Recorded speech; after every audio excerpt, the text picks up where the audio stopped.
Bonjour et bienvenue dans Metropolitans. Nous sommes à Shanghai, une mégapole chinoise passionnée de gastronomie. Et nous allons justement goûter quelques-uns de ces délices culinaires. Julie, qui est née à Shanghai, nous guide à travers la ville. Je suis ravi d'être ici à Shanghai. Qu'allez-vous nous montrer en matière de gastronomie? Eh bien, c'est la bonne époque pour venir ici. Le Gourmet Festival a lieu en ce moment. Il fait la promotion de la nourriture chinoise de qualité. Je vais vous emmener dans de nombreux endroits pour goûter la cuisine de Shanghai. Allons-y. Première étape dans le bazar Tianzafa. Un labyrinthe d'échoppes et d'étals de nourriture à l'atmosphère unique. Il y a un étal à ma droite qui attire mon regard. Qu'est-ce qu'ils vendent ici? Ce sont des brochettes de différents ingrédients et on peut choisir la sauce qu'on préfère. Il y a du poulet, du porc qu'on trempe dans la sauce chili, c'est ça? Oui, c'est ça. Qu'est-ce que vous préférez? Le porc avec la sauce chili. Chaque jour, des milliers de visiteurs se pressent dans ces allées étroites.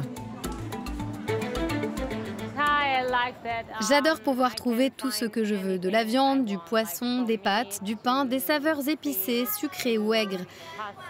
En général, quand on dit cuisine chinoise, on ne pense qu'aux raviolis et au riz. En réalité, c'est bien plus que ça.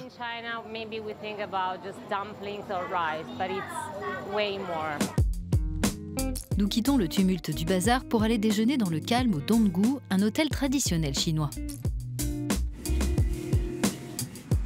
En cuisine, le grand chef Hong Qing-yu nous concocte un plat de fruits de mer typique de Shanghai.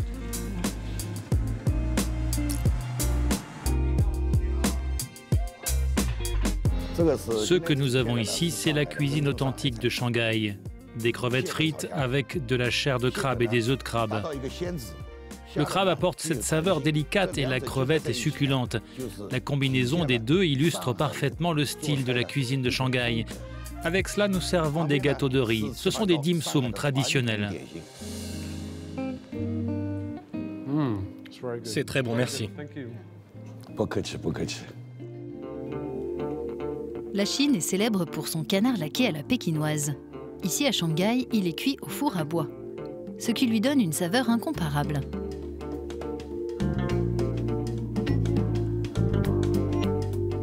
En parallèle de la gastronomie chinoise, on peut aussi opter pour la cuisine fusion, qui intègre notamment des influences occidentales, comme ici dans le quartier animé de Xindiandi. Direction le 58e étage du Ritz-Carlton à présent pour prendre le thé et un goûter aux saveurs locales. Il y a des gâteaux, des encas savoureux et certains sont typiquement shanghaïens, n'est-ce pas? Oui, c'est le cas du premier que vous voyez ici qui ressemble à une pâte frite. C'est le principe du mix and match. Et ce qu'il y a d'incroyable dans cet endroit, c'est la vue que l'on a quand on boit son thé. Oui, c'est un lieu en bord de fleuve où les visiteurs peuvent profiter de jour comme de nuit d'un splendide panorama sur la ville. Et effectivement, la nuit, les gratte-ciels de Shanghai se parent de couleurs éclatantes. Le fleuve Huangpu qui sépare la ville en deux est propice à la promenade en bateau. Au cœur de la vieille ville de Shanghai, le jardin Yu brille lui aussi de mille feux. Occasion de s'imprégner de culture et de tradition, mais aussi bien sûr de goûter des dim sum et autres raviolis frits à la poêle, très appréciés des visiteurs. Nous nous rendons dans un restaurant de dim sum où nous allons apprendre à en préparer nous-mêmes. La grande chef Yu Mingyu nous montre comment réaliser un ravioli farci au porc.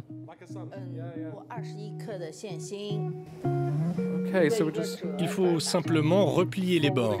C'est un travail très fin pour les doigts. Ok, c'est pas si mal. C'est très bien. Eh bien, comparé au vôtre, je ne dirais pas ça, mais c'est un bon début. Julie, merci beaucoup pour cette visite gastronomique. Je dois l'admettre, je suis rassasié. C'était un plaisir de vous montrer tout ça. C'est la fin de cette émission à Shanghai. Merci de votre attention et à bientôt. Bye.